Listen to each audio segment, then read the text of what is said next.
Well, the Oklahoma Sooners pick up yet another blue chip commit as they continue to climb closer and closer to the top of the 24/7 Sports team recruiting rankings.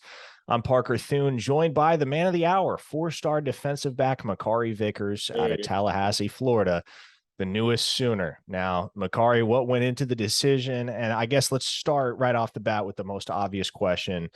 Why Oklahoma for you? Why did this fit make sense to a kid from the Florida Panhandle?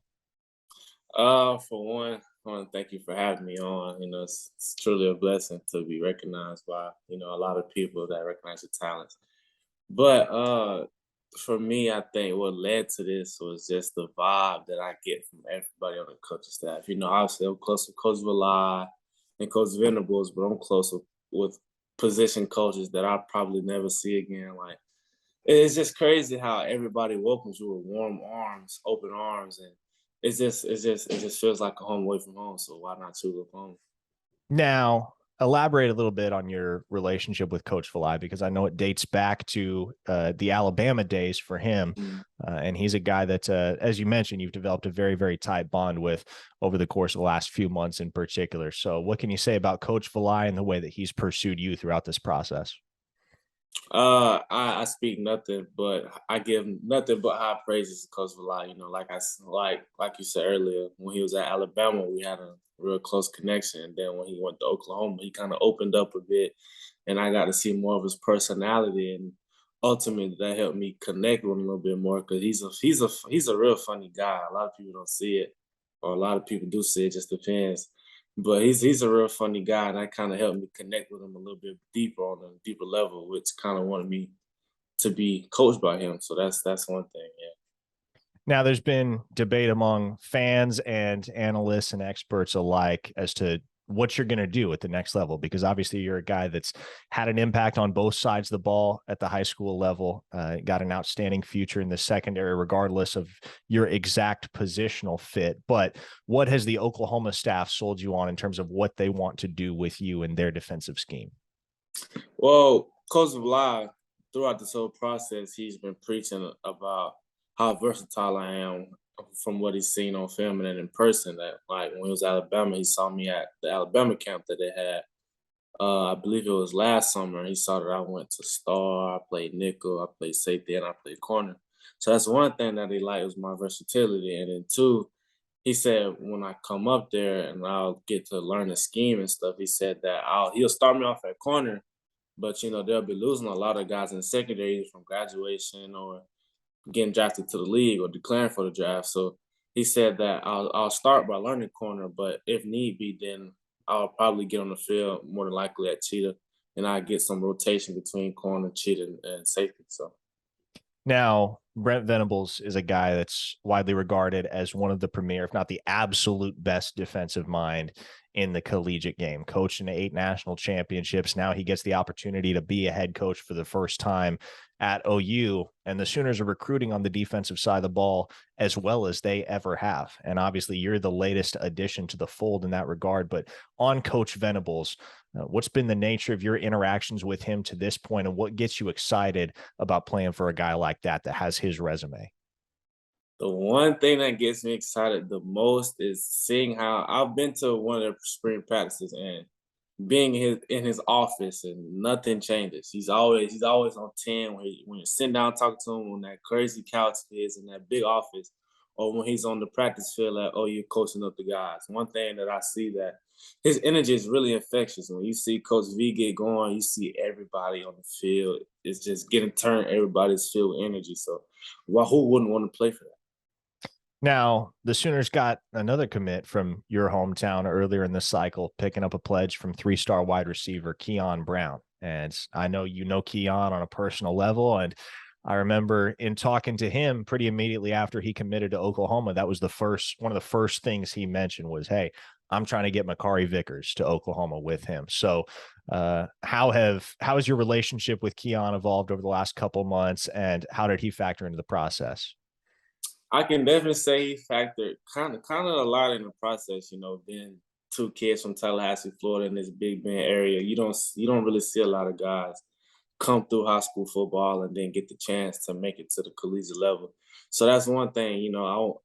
ever since my sophomore year, I saw that he's been doing a lot of good things, but didn't get the recognition that he deserved for the most part. And then when they got a sort of new staff at Ricketts, you can kind of see that his recruitment began to blow up. And I'm proud of him for, he's been able to make it to Oklahoma, and then he played a big factor by trying to, he's been talking how good, how much that he feels at home at Oklahoma. And he's been trying to preach that to me, how much I would feel at home.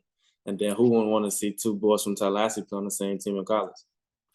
Now, talk a little bit about your official visit. It was at the beginning of the June. The Sooners had their annual Champ U barbecue event, which this year featured over 24 official visitors. You were one. What stood out to you about that experience? What stood out was that even though they had a lot of people on the official visit, each coach made sure they got to introduce themselves to the recruit and their family.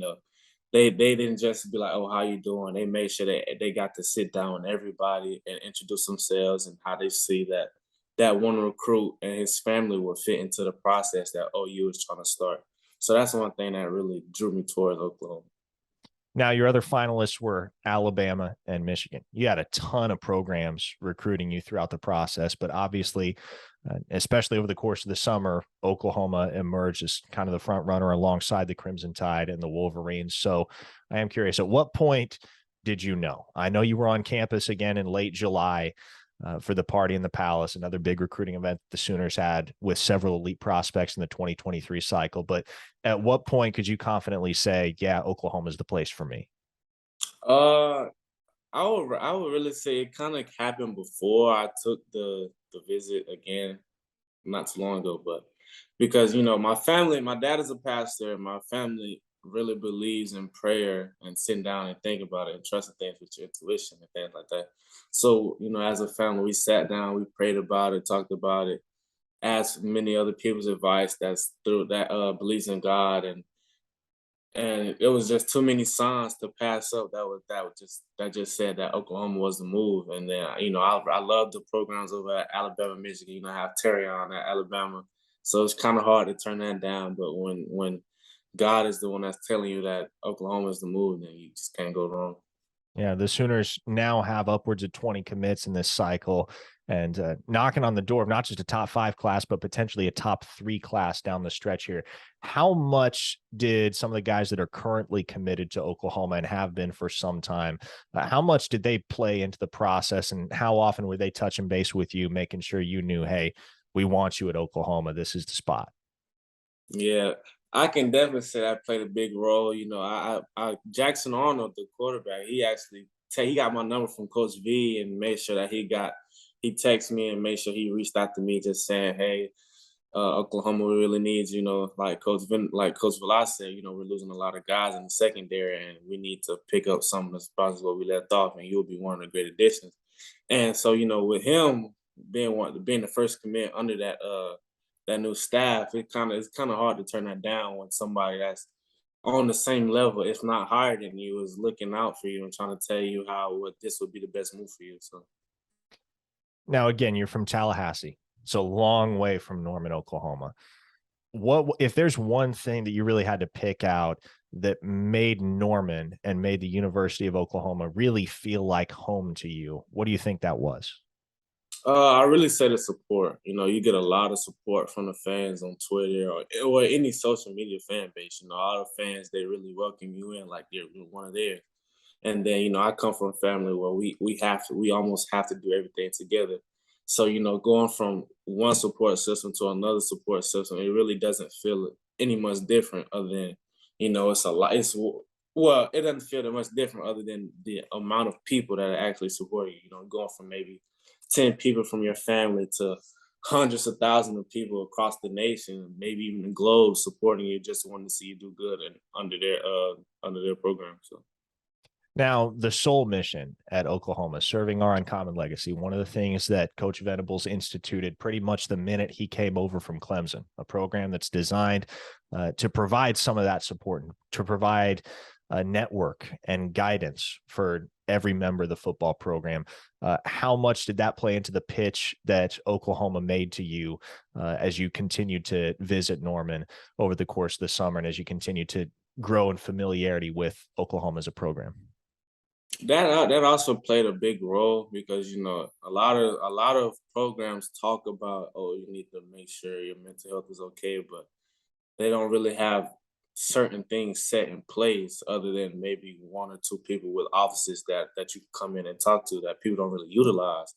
And then, with the Soul Mission, they actually are hands on, making sure that, just because you're a football player, but you still have things that go on outside of the field, maybe it's good or bad.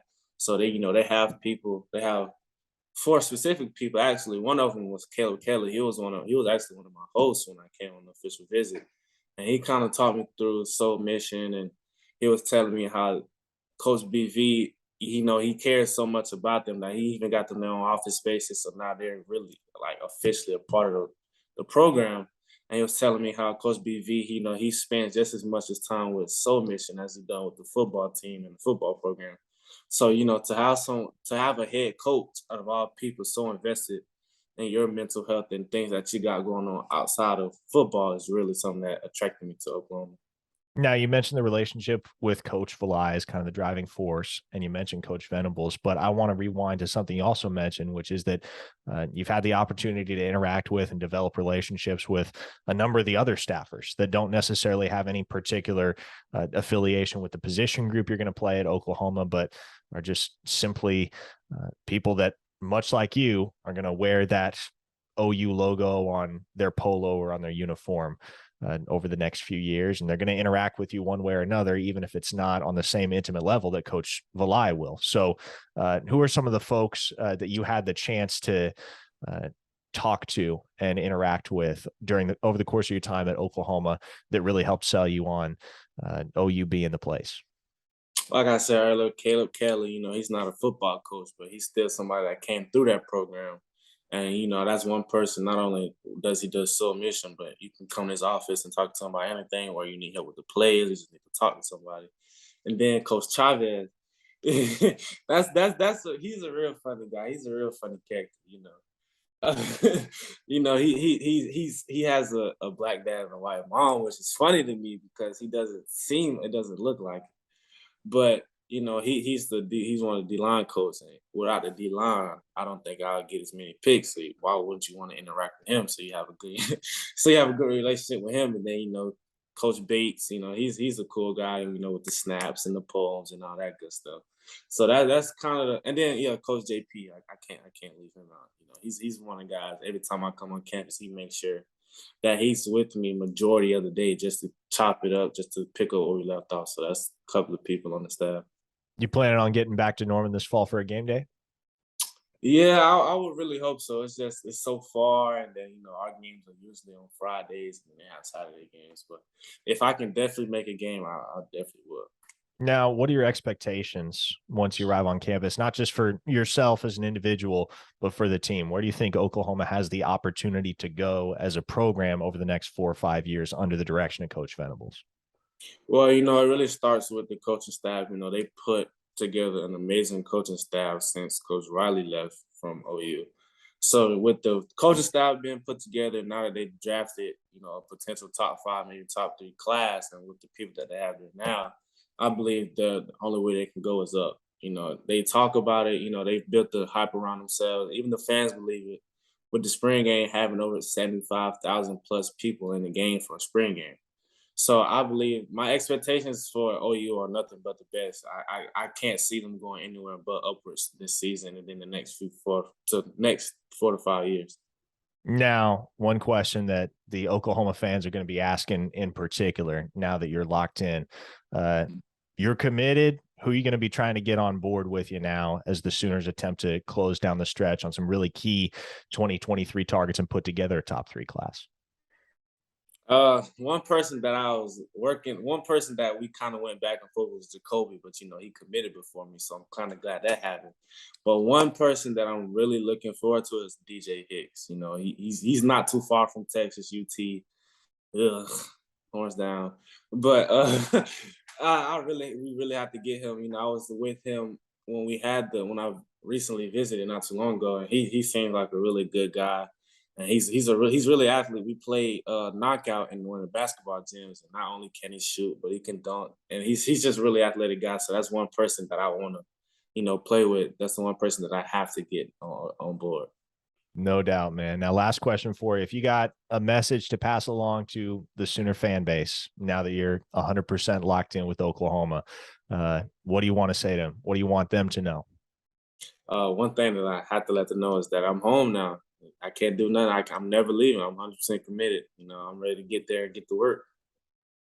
Four-star defensive back Makari Vickers out of Tallahassee, Florida, a newly minted Oklahoma Sooner. Head over to 247sports.com for wall-to-wall coverage of Vickers' commitment. Makari, thanks for your time, man. Thank you.